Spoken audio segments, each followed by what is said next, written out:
Hello guys, bersama saya lagi dalam Alright Nampak Channel. Menarik untuk saya tontonkan bersama dengan anda video ini, sahabat-sahabat semua. Jawapan daripada YB Menteri Agama. Ia berkaitan dengan persoalan berkaitan dengan kawaris, berkaitan dengan ajaran sesat dan sebagainya. Namun yang lebih mengejutkan adalah apabila geng-geng lebay-lebay ini, pemimpin-pemimpin PAS khususnya, kelihatan kepanasan. Adakah mereka begitu terjentih hati mereka, ataupun mungkin mereka mengakui bahwa kawaris ini adalah tergolong dalam lingkungan mereka. Itu satu persoalannya. Dan mungkin juga mereka juga setuju mereka ini adalah parti yang menyesatkan, seperti mana yang dinyatakan oleh Abakau bahwa parti PAS ini adalah sebuah parti ajaran sesat. Jadi itu berbagai persoalan, sahabat-sahabat semua. Jadi menarik untuk kita dengar pencerahan dan apakah tindakan daripada kementerian ini, Menteri Agama ini, sahabat-sahabat semua. Jadi tanpa buang masa, mari kita tonton video ini bersama-sama. Yang berhormat Shah Alam mencadangkan agar agensi agama dalam kerajaan mengutamakan agenda bagi menangani pemikiran khawarij dan takfiri dalam kalangan masyarakat. Pihak kerajaan sentiasa memberi perhatian kepada agenda penyatuan ummah di negara ini dan dalam masa yang sama turut memberi penekanan kepada usaha membenteras ajaran dan fahaman sesat, ekstrim dan menyeleweng daripada ahli sunnah wal jamaah, termasuklah pemikiran khawarij dan takfiri. Berhubung pemikiran takfiri, kerajaan akan terus berusaha bagi memastikan umat Islam di Malaysia berpegang teguh kepada ahli sunnah wal jamaah serta menjauhi sikap mengkafirkan sesama Islam hanya disebabkan berlakunya perbezaan pandangan mengenai isu-isu tertentu. Perbuatan kafir adalah perkara yang dipandang serius oleh syarak, lebih-lebih lagi jika dilakukan tanpa mengetahui kaedah-kaedah syarak dalam menanganinya. Muzakarah khas Jawatankuasa Fatwa Majlis Kebangsaan bagi Hal Ehwal Agama Islam Malaysia, Jawatankuasa Muzakarah MKI, yang bersidang pada 5 Mei 1996, telah memutuskan bahawa umat Islam di Malaysia hendaklah hanya mengikuti ajaran Islam yang berasaskan pegangan Ahlus Sunnah wal Jamaah dari segi akidah, syariah dan akhlak.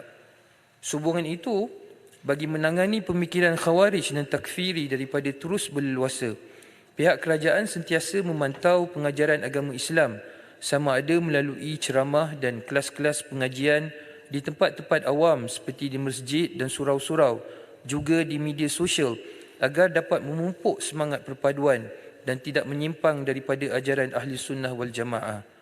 Hakikatnya para pendakwah yang sentiasa menyampaikan ilmu pengetahuan kepada masyarakat adalah berperanan dalam mengelakkan berlakunya perpecahan dan tersebarnya pemikiran yang boleh memecah belahkan dalam kalangan masyarakat Islam di negara ini.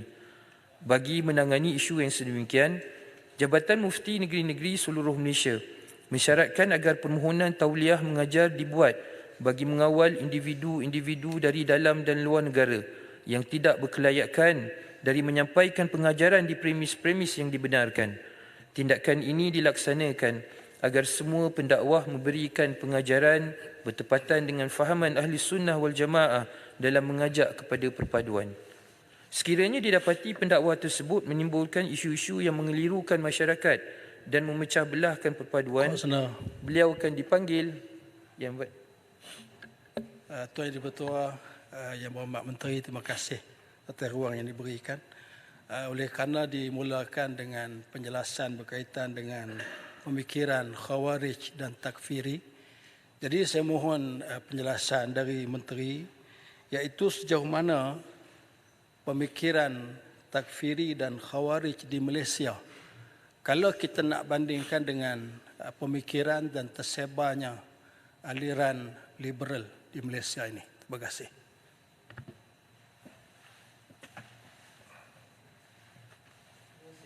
Terima kasih Yang Berhormat dan Pokok Senior. Kedua-duanya sama ada pemikiran khawarij dan takfiri serta liberal ini adalah pemikiran yang agensi-agensi agama khususnya JAKIM mengambil pendekatan untuk membendung kedua-dua pemikiran ini. Dan daripada sudut sejauh mana berleluasanya pemikiran Khawarij dan Takfiri ini dan juga liberal, ianya sampai kepada satu tahap yang membimbangkan.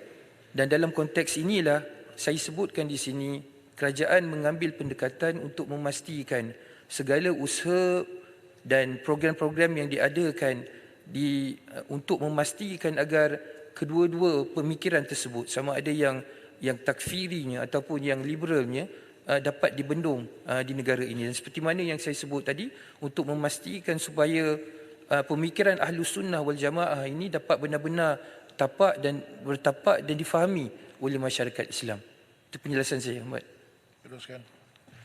Sekiranya didapati pendakwah masih, Datuk Ketua, didapati pendakwah tersebut menimbulkan isu-isu yang mengelirukan masyarakat dan memecah belahkan perpaduan, beliau akan dipanggil untuk diberi peringatan oleh Jabatan Mufti.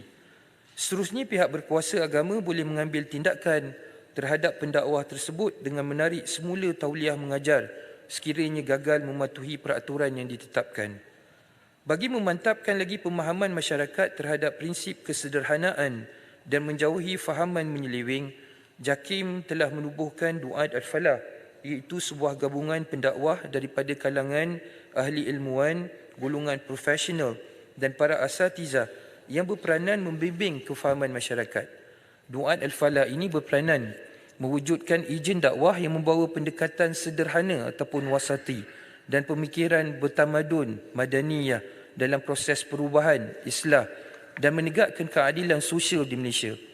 Duat Al-Falah ini dipilih daripada kalangan pendakwah mengikut kategori, iaitu duat community, duat akademia dan duat belia.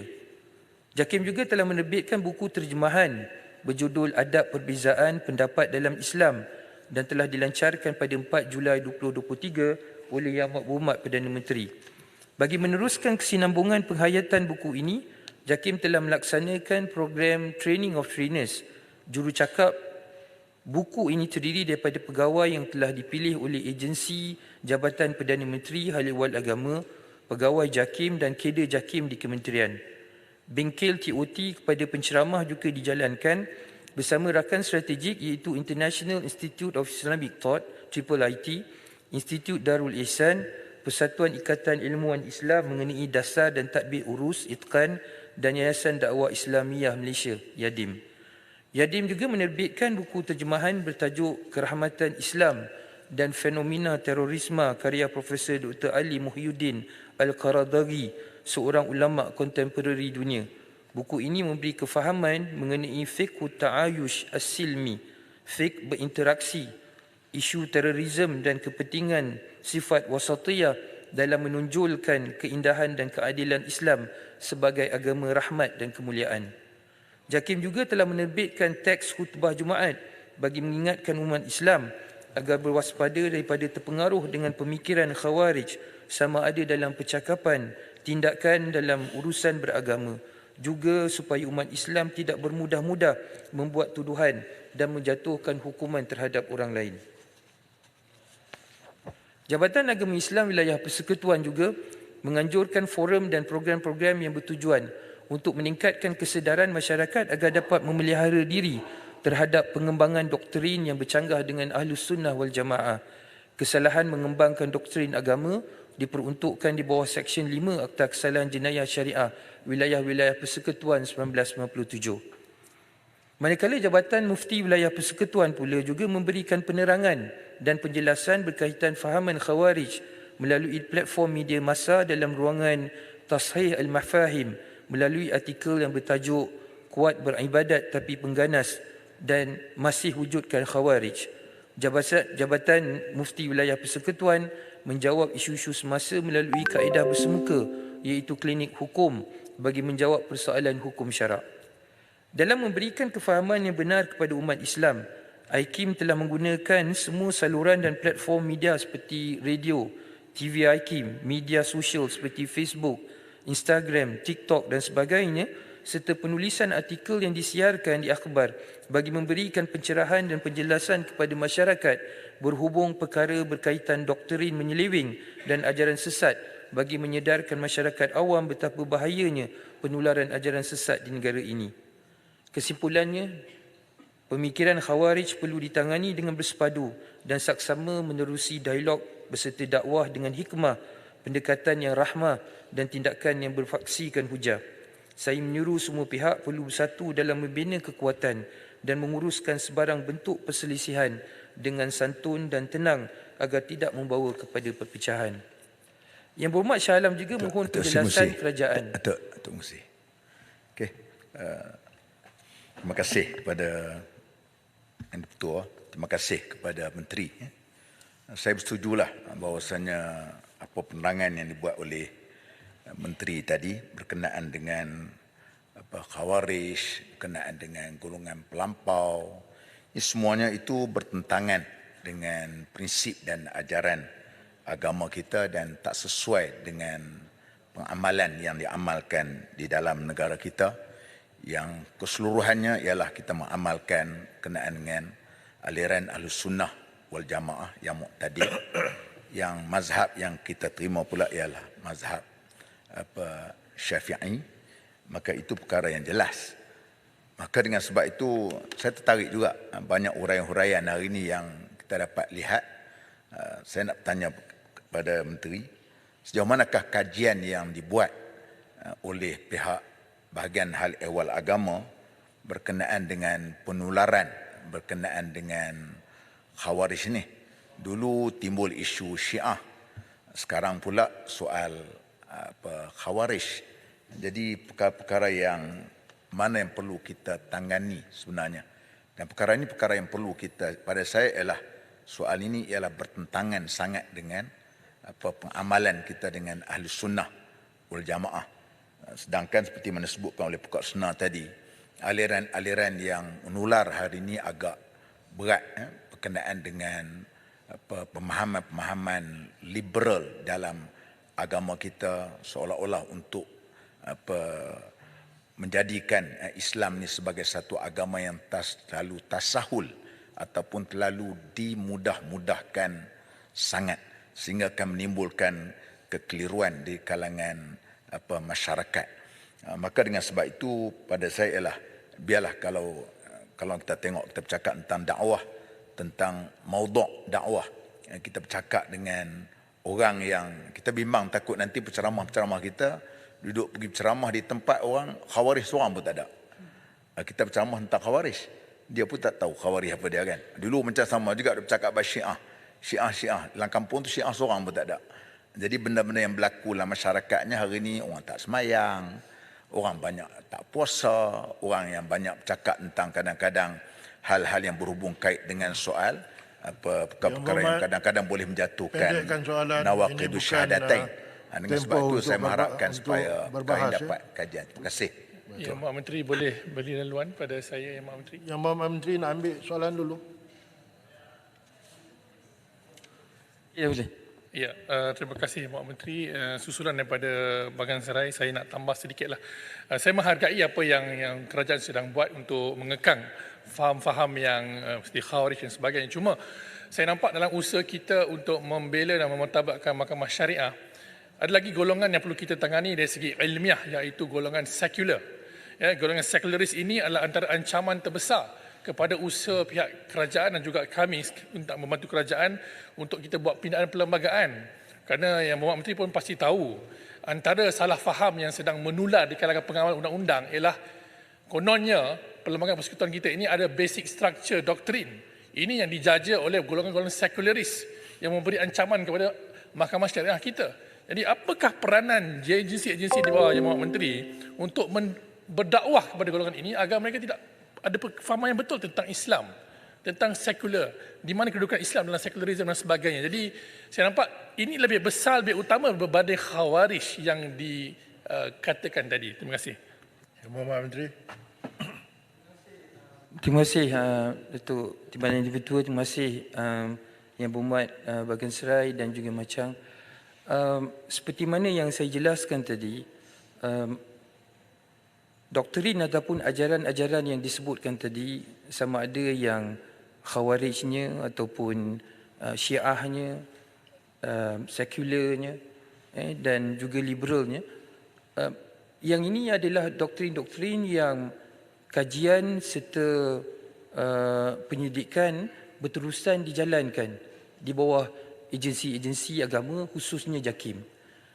Dan seperti mana yang saya jelaskan sebentar tadi, Duat Al-Falah yang diwujudkan di bawah Menteri Jabatan Perdana Menteri yang berperanan untuk memberikan pencerahan dan penjelasan berkaitan dengan isu yang 4 perkara yang disebut oleh Yang Berhormat tadi itulah, yang selain daripada Khawarij. Jadi mereka ini memang terlatih, dan sudah tentu apa yang disebut oleh Yang Berhormat Bagan tadi, bila mana Duat Al-Falah ini yang telah dilatih dan memberikan pencerahan kepada maudhu' ataupun subject matter tu, mereka ini diberikan kefahaman tentang tajuk-tajuk tertentu. Jadi maknanya yang ini disebut oleh sebagai khatibin nas ala qadri uqulihim, maknanya bercakap mengikut kadar pemikiran dan kefahaman orang yang hendak didakwah tadi itu.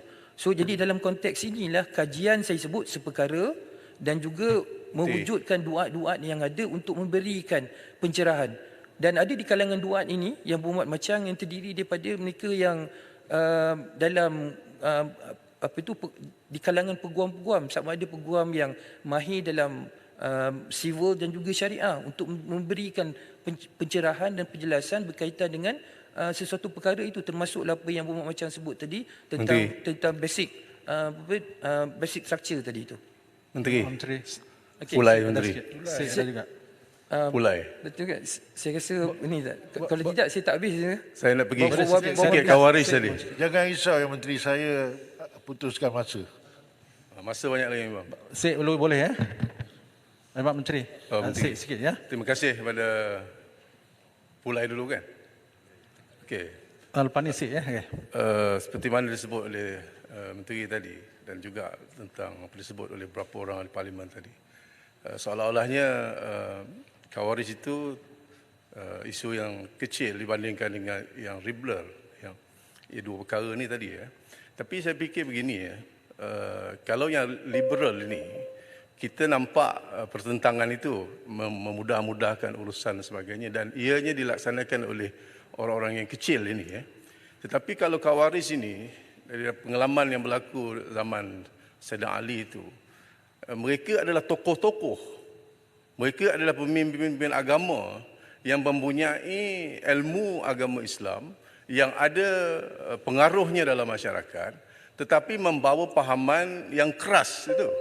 Jadi ini saya kira lebih berbahaya daripada pahaman yang liberal tadi dalam konteks negara kita ini, kerana kita nak kesederhanaan, kita nak kemakmuran dan sebagainya. Tetapi kalau pembawakan itu kepada golongan yang berpengaruh ini, membawa pahaman yang keras ini, membawa yang pelampau ini, ia akan menyebabkan masalah yang lebih besar kepada negara. Sebab itulah ia lebih penting. Soalan.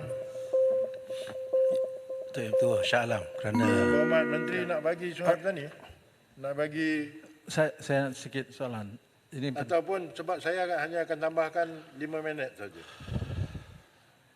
boleh Menteri. Baik, teruskan. Yang Sikit duduk ada yang kaitan Berhormat tadi Syafdani, jawapan oleh Menteri. Yang Berhormat yang lain-lain tu duduk. Saya hanya beri pada Menteri 5 minit untuk menggulung dan tutup. Boleh sikit ke Menteri. Ini berkaitan dengan jawapan Sebulan Menteri pada juga. Menteri. Kerana masa ini adalah ditentukan oleh Menteri. Nak bagi atau tidak. Saya bagi 5 minit. Terpulang pada Menteri. Saya rasa bagi peluang untuk saya terus isu yang kedua. Baik, teruskan. Mana yang lain-lain tu duduk, Boleh. Yang Berhormat. Sepan ni boleh sikit Yasik. Nak sikit penjelasan. Setengah minit je. Floor ni floor Menteri. Kalau dia bagi, okey. Kalau dia tak bagi, tak boleh. Nak teruskan. Terima kasih Datuk Timbalan Yang Dipertua. Saya pergi pada isu yang kedua, iaitu berkaitan dengan pemerkasaan undang-undang syariah. Antara isu yang banyak dibangkitkan oleh Yang Berhormat semasa sesi perbahasan usul menjunjung kasih. Sebentar Yang Berhormat. Menteri, timer 10 minit. Silakan. Teruskan. Terima kasih atas kemurahan. Terima kasih. Titah Diraja adalah isu berkaitan kes Nik Ilin. Jawatan Kuasa Khas mengkaji isu berkaitan dengan kompetensi Dewan Undangan Negeri untuk menggubal Undang-Undang Islam dan pemerkasaan Undang-Undang Syariah. Izinkan saya menjawab secara bersekali isu yang dibangkitkan oleh Yang Berhormat Kota Baru, Kangar, Pokok Sena, Besut, Tumpat, Larut, Ulu Terengganu, Kapar, Pasir Putih, Permatang Pauh, Arau dan Bagan Serai. Terdapat beberapa kes yang berlaku mutakhir ini yang mencabar... Jerlun pun ada Menteri. Jerlun pun ada buat juga. Jerlun pun ada juga isu Nick Elin. Yang berhormat diri kalau nak bercakap. Ya, silakan teruskan. Dan Jerlun. Terdapat beberapa kes yang berlaku mutakhir ini yang mencabar undang-undang Islam. Pada tahun 2021 dalam kes Iki Putra bin Mubarak lawan Kerajaan Negeri Selangor, Pempetisyen telah mencabar kompetensi Badan Perundangan Negeri Selangor untuk menggubal Seksyen 28 Enakmen Jenayah Syariah 1995 berhubung kesalahan persetubuhan bertentangan dengan hukum tabi'i. Terkini kes yang hampir sama difailkan oleh Nik Elin dan anaknya terhadap Kerajaan Negeri Kelantan untuk memohon perintah bagi mendapatkan kebenaran memulakan prosiding untuk suatu deklarasi bahawa 20 peruntukan dalam Enakmen Kanun Jenayah Syariah Kelantan 2019 adalah tidak sah atas alasan bahawa Kerajaan Negeri Kelantan telah membuat undang-undang berkenaan dengan suatu perkara yang mana Perundangan Negeri Kelantan tidak mempunyai apa-apa kuasa untuk membuat undang-undang tersebut. Rintitan daripada kes demikian, pada 28 Ogos 2023, Pengerusi MKI Duli Yang Maha Mulia Sultan Sharafuddin Idris Shah Al-Haj Ibn Almarhum Sultan Salahuddin Abdul Aziz Shah Al-Haj Duli Yang Maha Mulia Sultan Selangor menitahkan supaya ditubuhkan satu jawatan kuasa khas bagi membuat kajian mendalam dan kritikal mengenai persoalan undang-undang yang berbangkit susulan keputusan Mahkamah Persekutuan berkaitan kompetensi Dewan Undangan Negeri dalam kerangka yang ditetapkan oleh Perlembagaan Persekutuan. Kerajaan menyambut baik dan menjunjung titah ke bawah Duli Yang Maha Mulia Sultan Selangor berkenaan penubuhan jawatan kuasa khas ini. Berdasarkan titah Duli Yang Maha Mulia Sultan Selangor tersebut, jawatan kuasa khas mengkaji isu berkaitan dengan kompetensi Dewan Undangan Negeri untuk menggubal undang-undang Islam telah ditubuhkan dan disebut sebagai jawatan kuasa khas. Jawatan kuasa ini dipengerusikan oleh Yang Amat Berbahagia Tun Datuk Seri Zaki bin Tun Azmi, mantan Ketua Hakim Negara. Anggota jawatan kuasa khas yang terdiri daripada 11 orang adalah merupakan individu yang mempunyai kepakaran dan pengalaman yang luas dalam bidang undang-undang sivil, syariah dan perlembagaan persekutuan.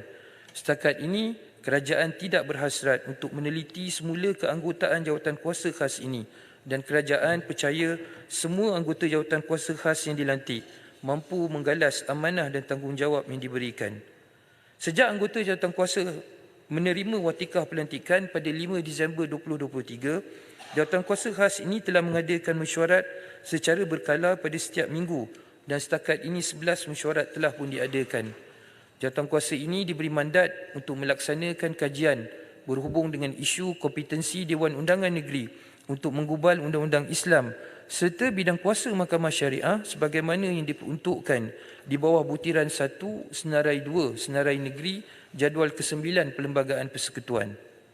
Kertas makluman gerak kerja jawatan kuasa khas mengkaji isu berkaitan dengan kompetensi Dewan Undangan Negeri untuk menggubal undang-undang Islam telah dibentangkan dalam mesyuarat Majlis Kebangsaan bagi Hal Wal Islam Malaysia kali ke-71 pada 15 Februari 2024. Untuk makluman Dewan Yang Mulia ini, jawatan kuasa khas akan mengadakan sesi libat urus dengan pihak-pihak berkepentingan termasuklah Ketua Hakim Syar'i Negeri-Negeri, Mufti Negeri-Negeri, Majlis Agama Islam Negeri-Negeri, wakil daripada institusi Islam, mantan hakim dan individu serta pihak-pihak lain mengikut keperluan dan kesesuaian untuk memberi input, pandangan dan cadangan kepada jawatan kuasa khas terhadap isu yang dibincangkan. Mohon celah Yang Berhormat Menteri. Penjelasan Yang Berhormat Menteri sebentar tadi tentang jawatan kuasa. Yang Berhormat Menteri bagi ke tak? Saya pohon. Okey. Okey, sebentar tadi Yang Berhormat Menteri telah menyebut tentang jawatan kuasa khas yang telah ditubuhkan di bawah MKI telah pun bermesyuarat pada 15 Februari. Betul ke Yang Berhormat Menteri? 15 Februari ya. Maknanya mengambil kira selepas keputusan kes Nik Elin pada 9 Februari 2024. Persoalan saya tentang jawatan kuasa khas ini, saya juga sentuh dalam ucapan. Apakah langkah yang telah diambil oleh jawatan kuasa khas ini dalam memastikan tidak ada lagi cabaran demi cabaran daripada mana-mana pihak daripada negeri-negeri yang lain untuk mencabar bidang kuasa dan kompetensi Badan Perundangan Negeri dalam hal berkaitan dengan kanun dunia syariah di setiap negeri masing-masing. Itu yang pertama. Yang kedua, apakah langkah jawatankuasa ini untuk memastikan tidak berlaku lagi cabaran demi cabaran? Kalau dulu kes Iki Putra, kemudian sekarang kes Nick Elin, ada kemungkinan di masa akan datang akan ada lagi. So, apa pendekatan yang dibuat oleh kerajaan dan juga jawatankuasa berkenaan untuk memastikan tidak lagi cabaran demi cabaran? Sekian. Pak Menteri, ada sikit soalan berkaitan jawatankuasa khas ini. Boleh ya Menteri? Setengah minit. Ya, soalan saya, apa sudah ada time frame ataupun waktu yang telah ditetapkan untuk laporan jawatankuasa ini nak dibentangkan kepada MKI itu sendiri. Yang kedua, bagaimana kaedah yang dilihat bahawa laporan nanti yang akan dibentangkan oleh jawatankuasa ini juga dibahaskan di Parlimen ini. Adakah yang Muhammad setuju bahawa kita di Parlimen kita tidak ada jawatankuasa pilihan khas hal ehwal agama dan syariah. Tidak ada. Kita hanya ada 10 jawatankuasa lain. Adakah Muhammad setuju bahawa kita wujudkan jawatankuasa khas agama dan undang-undang syariah untuk disertai oleh ahli Parlimen kita supaya setiap ataupun perkara-perkara yang dilaporkan dalam jawatankuasa ini dapat dibincang bersama di Parlimen ini. Terima kasih. Terima kasih Yang Berhormat Jelun dan juga Yang Berhormat Sik. Berkaitan dengan cabaran terhadap kuasa yang diberikan kepada jawatankuasa, saya telah sebutkan tadi bahawa jawatankuasa khas yang ditubuhkan di bawah MKI ini berdasarkan titah Tuanku Sultan Selangor ialah untuk memberikan pengusyuran dan cadangan-cadangan berkaitan dengan apa yang telah berlaku sebelum daripada ini, iaitu kes Iki Putra dan juga kes Nick Elin, di mana berlaku cabaran terhadap peruntukan undang-undang di bawah enactment Mahkamah Syariah, sama ada di negeri Selangor ataupun di negeri Kelantan. Maka jawatankuasa khas ini ditubuhkan. Dan jawatankuasa khas yang ditubuhkan ini telah diberi mandat oleh dan telah dititahkan oleh Tuanku untuk bersidang maksimum selama setahun.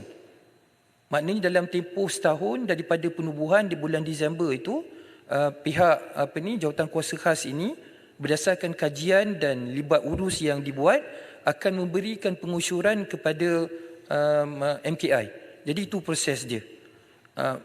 Dan dalam konteks apa yang disebut oleh Yang Berhormat Jelun tu, untuk memastikan jawatankuasa ini tidak ada memastikan untuk tidak ada sebarang cabaran yang dibuat terhadap undang-undang negeri ataupun membuka ruang. Yang ini saya rasa kalau kita baca dalam kes Nick Elin, antara keputusan yang utama yang diputuskan oleh 8 hakim itu dalam konteks local standby. Maknanya dalam kes Nick Elin, walaupun dia tidak, Nick Elin sendiri bukan an affected party dengan izin, Mahkamah Persekutuan dengan majoriti 8-1 telah memutuskan bahawa Nick Elin ada kuasa untuk mempetisyen, mencabar keabsahan mana-mana peruntukan undang-undang yang didapati bercanggah dengan perlembagaan persekutuan. Jadi dalam konteks ini, saya boleh sebut di sini bahawa jawatankuasa tidak ada kuasa untuk menghalang mana-mana pihak. Cuma syur yang akan dikemukakan oleh jawatankuasa nanti berdasarkan kajian, kalau sekiranya ada antara syur-syur yang dikemukakan memerlukan kepada pindaan kepada perlembagaan, contohnya memerlukan kepada pindaan kepada mana-mana peruntukan undang-undang, setelah mendapat kebenaran daripada MKI dan kemudian Majlis Raja-Raja, syur tersebut akan dibawa ke kabinet untuk keputusan dasar kabinet dan kemudiannya akan dibawa ke Parlimen. Itu proses yang berlaku dan peranan yang dimainkan oleh jawatankuasa ini. Jadi saya boleh ringkaskan di sini apa yang Berhormat Jelun sebut tadi itu.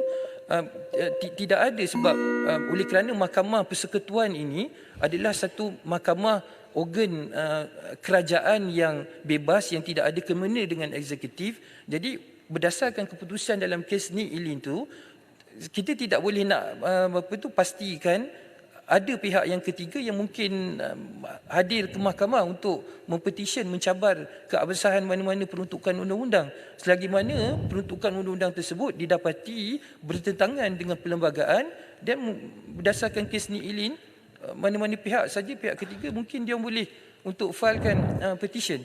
So itu bukan dalam bidang kuasa jawatan kuasa khas tersebut. Ya Pak Menteri, saya mohon sedikit. Yang Hormat Menteri, 5 minit, tutup, gulung. Habis. 10 minit dah? 5. Saya mohon sedikit saja. Okey, saya ingat saya habis kan? Yang Berhormat, saya rasa tak apa, jalan. Saya pertimbangkan mana perlu atau tidak. Jika Yang Berhormat jangka masa nak berhenti, dipersilakan. Pasal dah lebih waktu dah pun. Saya dah extend kan 15 minit tadi. Okey, terima kasih. Jadi saya oleh itu diharapkan semua pihak bersabar dan memberi ruang kepada jawatan kuasa khas untuk melaksanakan kajian dan seterusnya mengesyorkan cadangan dan pandangan mereka terhadap semua isu yang berbangkit. Dengan tertubuhnya jawatan kuasa khas ini, kerajaan berpandangan bahawa tiada keperluan untuk menubuhkan entiti yang lain seperti Suruhanjaya mengkaji sebagaimana yang dicadangkan. Di samping itu, masyarakat juga tidak perlu bimbang tentang keputusan Mahkamah Persekutuan dalam kes Ni Ilin yang mana dikatakan ia melemahkan kuasa Mahkamah Syariah dan membuka peluang kepada pelbagai pihak untuk mencabar enakmen dan ordinan jenayah syariah di semua negeri. Ya Pak Menteri, saya mohon sedikit. Sebab ini penting berkaitan arahan amalan. Terpulang pada Menteri. Saya habis yang berhormat tumpat tu. Ya. Boleh ke? The floor, Boleh yang berhormat, the floor belong to the Menteri. Kalau Menteri bagi, okey. Kalau Menteri tak bagi, tak ada. Tapi ini last saya bagi talian hayat ni, saya akan tutup. Okey, Yang Ma'arif Ketua Hakim Negara juga telah menyatakan antaranya bahawa petisyen Ni Ilin Zurina dan anaknya Tengku Yasmin hanya semata-mata berkaitan isu kompetensi Kerajaan Negeri Kelantan dalam menggubal undang-undang syariah. Beliau sendiri menafikan tanggapan setengah pihak bahawa Mahkamah Syariah akan terkubur berikutan petisyen yang mencabar 18 peruntukan undang-undang dalam enakmen Kanun Jenayah Syariah Kelantan 2019 tersebut.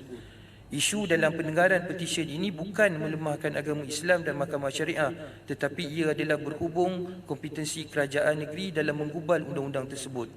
Kenyataan bahawa Mahkamah Syariah akan berkubur di Malaysia adalah tidak benar. Sebagai makluman Dewan Yang Mulia ini, kerajaan sentiasa peka dan mengambil berat tentang hal berkaitan dengan sistem perundangan syariah selaras dengan kedudukan Islam sebagai agama bagi persekutuan sebagaimana yang diperuntukkan di bawah perkara 3 Perlembagaan Persekutuan. Pada masa ini, usaha ke arah penambahbaikan undang-undang syariah diletakkan di bawah jawatan kuasa perundangan Islam kebangsaan ataupun JPIK yang merupakan salah satu jawatan kuasa yang ditubuhkan di bawah peraturan 7 Peraturan MKI 2022 untuk memperkasakan peranan MKI dalam aspek perundangan syariah. JPIK bermesyuarat secara berkala dan mesyuarat terkini diadakan pada 27 Februari. Objektif penubuhan JPIK ini adalah untuk menambah baik, menyelaras dan menggalakkan penyeragaman undang-undang syariah antara negeri-negeri dan pengharmonian antara undang-undang syariah dengan undang-undang sivil bagi memastikan kedua-dua sistem perundangan dapat dimartabatkan dan saling melengkapi. Kerajaan juga melalui Jabatan Kemajuan Islam Malaysia sentiasa mengadakan rundingan dan perbincangan dengan negeri-negeri dari semasa ke semasa melalui platform Majlis Dialog Perundangan Islam Kebangsaan. Majlis dialog terkini yang telah diadakan pada 9 hingga 11 Oktober 2023. Pandangan dan maklum balas daripada negeri-negeri akan diambil kira dalam menambah baik peruntukan undang-undang syariah yang sedia ada. Maknanya, Datuk Timbalan Dipertua, dalam konteks ini, kita meraihkan dan insya-Allah jawatan kuasa khas yang dibentuk ini akan mengambil semua pandangan. Sebab saya rasa semua kita yang ada dalam dewan ini, khususnya di kalangan orang-orang Islam, ingin lihat Mahkamah Syariah ini diperkasakan. Jadi saya mengambil peluang ni untuk mengajak semualah rakan-rakan yang berhormat yang ingin melihat tentang pemerkasaan Mahkamah Syariah ini untuk memberikan pandangan kepada jawatan kuasa khas apabila nanti dipanggillah oleh jawatan kuasa khas tersebut.